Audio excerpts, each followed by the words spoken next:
It's quite a collection, this. The winners of the best performance of the year as judged by the jury of the ESPN Cricinfo Awards. And we're now looking at the winner in the best one-day international batting category. Some fantastic performances there, one must admit. Shane Watson was pretty good. There was Dilshan in there as well. But let's go across and check out the jury's verdict with Sanjay Manjrekar and Ian Chappell.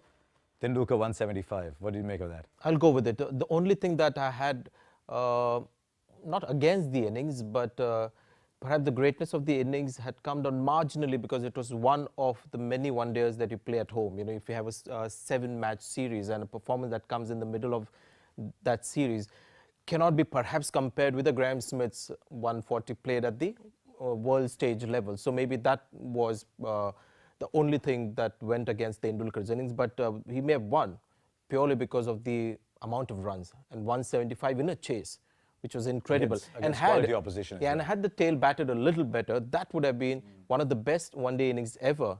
And in this year, a clear winner.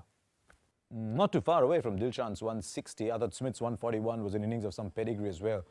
And can I say who I voted for?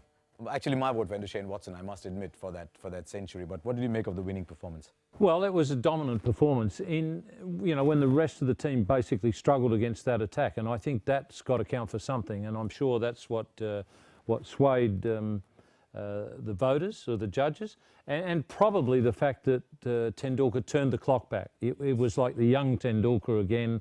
And I think, when you're watching a cricket match and when you've had the opportunity to follow a player and you see him as a youngster and you see the precocious talent, and then he becomes a different type of player and suddenly he turns the clock back and plays such a blinder, I think that probably influenced the judges. And 175 and virtually, and in a chase, getting his team home against quality opposition. I don't think you can. I don't think you can argue too much. Let me throw a quick one at both of you. When you have a legend like a Tendulkar or a Lara, do you tend to give a little more weightage to that innings simply because it's come from a legend sometimes? I think that is something we have to stop ourselves from doing. There's got to be a clinical diagnosis of every innings. I think that is very important, not let emotions come in. Apply the typical parameters to judge an innings, and I think that's where it comes through.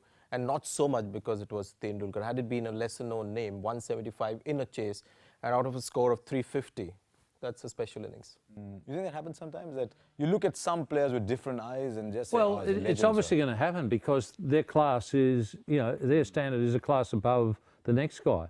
So if they play an innings like that, it is going to be outstanding because of the extra bit of class. And so, 175 from Tendulkar is going to look better than even 160 from Dilshan. Yeah, I mean, because of the class. Which was the other innings under consideration. But it was quite an innings, as Ian Chappell said, seemed to have turned the clock back. We'd all got used to almost expecting Tendulkar to play a certain kind of innings. And like all great players do, he showed us that he can surprise us. So Tendulkar, 175, the ESPN Cricinfo One-Day International Performance of the Year.